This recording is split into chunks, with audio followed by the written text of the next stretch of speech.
Najlepša hvala, lep pozdrav vsem skupaj.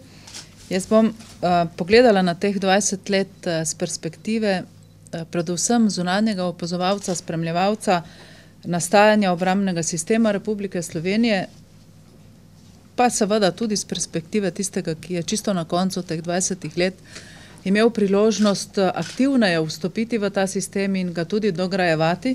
Čeprav je resnica, da je treba biti ponosen, ko vidiš, ko imaš pred sabo tako velik sistem, tako profesionaliziran in tako razvit sistem, in ko postaneš del njega, se šele zaveš, kaj vse in koliko neizmernega potrpljenja, dejavnosti, del, aktivnosti velikega števila ljudi in nazadnje podpore javnosti je bilo potrebne, da se je zgradil takšen obrambni sistem, kot ga imamo danes.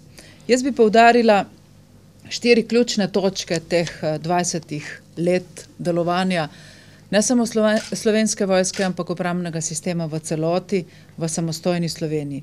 Najprej, kaj nam pravzaprav pomeni 15. maj 1991? Morda se pred 20 leti niti ni zdelo celotni slovenski javnosti tako pomembno obeleževati prav ta datum kot dan Slovenske vojske. Jaz mislim, da je vse bolj pomembno danes zavedati se, danes, ko imamo mednarodne izkušnje, kako izjemno važen je bil ta datum. Namreč ljudje, ki so se zavedali, da je treba graditi lastno vojsko, in sicer graditi na način, da jo tudi uriš sam, so bili po moji presoji vizionarji. Če pogledamo druge države, ki so se gradile ravno tako v razmerah, kaotičnih razmerah vojne in kaotičnih razmerah držav z nedelujočimi političnimi strukturami, kot je bila Slovenija v letih 90 in 91, ugotovimo, da večina teh držav vedno za graditev svoje vojske potrebuje zunanjo oporo, pomoč, inštrukcije in zunanja usposabljanja. To, kar so naredili ljudje, ki so se 15. maja, ne bom rekla, da točno 15. maja, ampak bistveno pred tem, odločili, da če imaš lastno vojsko, moraš poskrbeti za to, da jo tudi uriš sam. Ti ljudje so razumeli več, kot razumejo mnogo kje dan danes, tudi v prostorih nenazadnje, kjer sodeluje Slovenska vojska na mednarodnih operacijah in misijah. In ker so tu z nami danes pri tej mizi ljudje, ki so bili sestavni del tega 15. maja 1991, naj bo priložnost danes, da se jim tudi zahvalim vsem vam in pa seveda vsem tistim tudi našim sodelavcem, nekateri so še v Slovenski vojski, nekateri so v obrambnem sistemu, nekaterih ni več, torej vsem tistim, ki so razumeli, da je potrebno graditi svojo vojsko tudi tako, da jo usposabljaš sam, vsem tistim iskrena zahvala in tudi čestitke za vizionarstvo in za razumevanje, kako se pravzaprav dela suverenost lastne države. Druga točka, ki jo velja izpostaviti danes, je, kako sta se gradila po eni strani Slovenska vojska oziroma lastna vojska samostojne države in po drugi strani obrambni sistem. Če smo od 15. maja 1991, torej že pred vojno, razumeli, da je treba graditi to lastno vojsko kot sestavino državne suverenosti, potem je pri celoti obrambnega sistema šlo po letu 1991 bolj za nadaljevanje obrambnega sistema iz predhodne države, kot pa za iskanje novega pristopa k obrambi nove suverene države. Se pravi, da smo še kar nekaj let, jaz trdim, da vsaj do konca leta 1994 funkcionirali, kot da nadaljujemo nekdanji sistem totalne obrambe, oziroma kot se je takrat imenoval splošne ljudske obrambe in družbene samozaščite. Obrambni sistem je funkcioniral, kot da gre za množičen obrambni sistem, v katerem sodelujejo vsi državljani in državljanke, vsak po svojih sposobnostih, kar je bilo po svoje seveda razumljivo, kajti v bližini meja te države takrat so potekale vojne, vendar pa z vidika vzporednega razvoja, po eni strani vojske, po drugi strani pa obrambnega sistema kot celote, v okviru katerega je bila tudi Slovenska vojska, že tu začutimo neko temeljno nesorazmerje v razvoju, lahko bi rekli tudi konflikt v razvoju, ki ga čutimo še danes. In sicer konflikt v dejstvu, da je obrambni sistem v celoti nekoliko capljal, mestoma skozi zgodovino teh 20 let, tudi zelo capljal za prodornostjo, internacionalizacijo, uspešnostjo, učinkovitostjo in prepoznavnostjo Slovenske vojske doma in v mednarodnem okolju. Leto 1994 sem navedla zato, oziroma konec leta 1994, ker je takrat bil dokončno sestavljen in pa tudi sprejet novi zakon o obrambi, ki je začel veljati januarja leta 1995. Ta zakon o obrambi še danes velja, ima ogromno dopolnil sicer, imamo veliko pogumnih napovedi, da bi ga spreminjali, je zakon, za katerega se potrebuje dvotretjinska ustavna večina v parlamentu za njegovo spremembo. Ta zakon je pravzaprav tako za obrambni sistem kot za Slovensko vojsko končno vzpostavil nove temelje novega razvoja celote v okoliščinah dejansko dokončno samostojne in suverene države. V zakonu o obrambi je takrat namreč so se zapisale več nalog, vendar jaz jih bom povzela oziroma nekako združila v 3 ključne naloge, 3 ključna poslanstva. Obramba domovine, mednarodne operacije in misije in podpora sistemu zaščite in reševanja. 3 velike ključne zgodbe. Braniti svojo državo, vedno biti na to dobro pripravljen, ali sam, ali v zavezništvih, in ta naloga je ostala takrat in je danes ravno tako aktualna, kot je bila kdajkoli v zgodovini te države. Drugič, izpolnjevati obveznosti prevzete iz mednarodnih pogodb, to je sodelovanje na mednarodnih operacijah in misijah. In tretjič, biti sestavni del podpore velikemu sistemu varstva pred naravnimi drugimi nesrečami, ki ga imamo v naši državi za pomoč ljudem v stiski ob, kot rečeno, naravnih in drugih civilizacijskih nesrečah. Te 3 naloge, ta 3 poslanstva, ostajajo ključna tudi danes in bodo vedno v prihodnosti. Moram reči, da so bile te 3 naloge, ta 3 poslanstva, gibalo napredka celotnega obrambnega sistema, kajti jasno je, da za ta 3 poslanstva potrebuješ nenehno usposabljanje, skupno delovanje in podporo enega sistema drugemu, hkrati so bile pa tudi vir konflikta.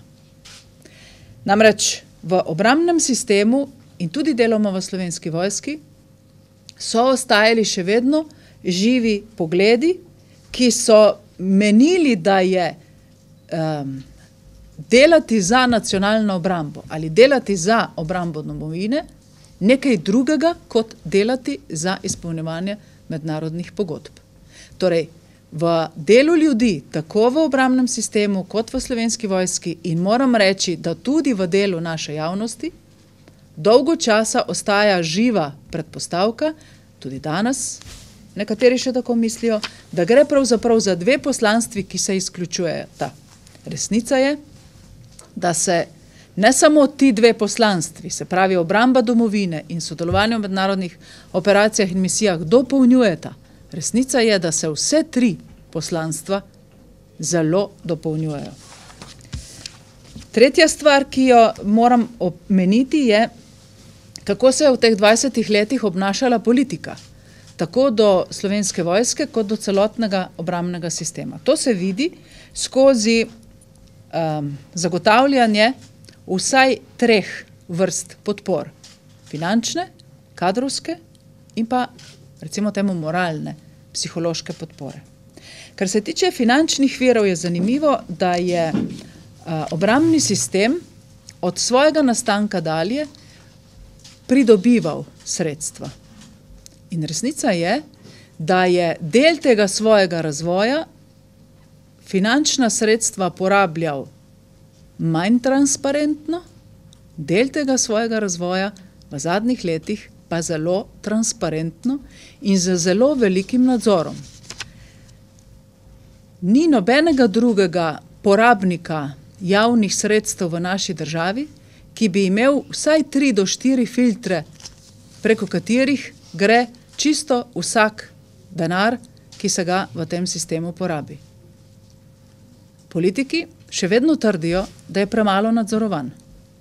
V tej državi imamo celo vrsto tako imenovanih nepovratnih kreditov, subvencioniranja mnogih dejavnosti. Razen Računskega sodišča je zelo malo inštitucij, ki bi te nepovratne kredite nadzirale. Ko gre za obrambna in zaupna naročila, se to nadzira na ravni Ministrstva za obrambo, na ravni medresorske delovne skupine, ki skrbi za obrambna in zaupna naročila, na ravni stalnih poročil vladi, na ravni stalnih poročil parlamentu, bodisi v odboru za obrambo, bodisi drugim komisijam, in na koncu je vsa ta naša poraba tudi nenehno izpostavljena nadzoru javnosti. V zadnjih 2 letih, in to je sprememba, ki jo vidimo pri problematiki finančnih virov, pa je prišlo do situacije, ko ni več tega nenehnega stalnega napredovanja, povečevanja sredstev za potrebe obrambnega sistema, ampak se ta krivulja obrača navzdol. Kadrovski viri. Za Slovensko vojsko, to bomo rekli z malo začetnico, kajti gre za vojsko, ki se je takrat uradno še imenovala teritorialna obramba, je bilo po letu 1991 dokaj enostavno zagotavljati kadrovske vire, nekje približno do leta 1995. To pa zato, ker se je vanjo sprostil duh ustvarjalnosti osamosvojitvene vojne. Vsa napetost, vse priprave iz osamosvojitvene vojne so dobesedno zažarele v nastajanju nove vojske. Toda dokaj kmalu se je izkazalo, da ta žar ljudi, ki so razumeli svojo vojsko kot vse bolj profesionalno vojsko, temelji na predpostavki, da je treba v to vojsko množično vključevati veliko število mladih ljudi, ki pa tega žara niso več imeli, oziroma pri katerih je ta žar vse bolj upadal in tam nekje do leta 2000 upadal do mere, ko je bilo že težko zagotoviti ustrezno število nabornikov za služenje vojaškega roka.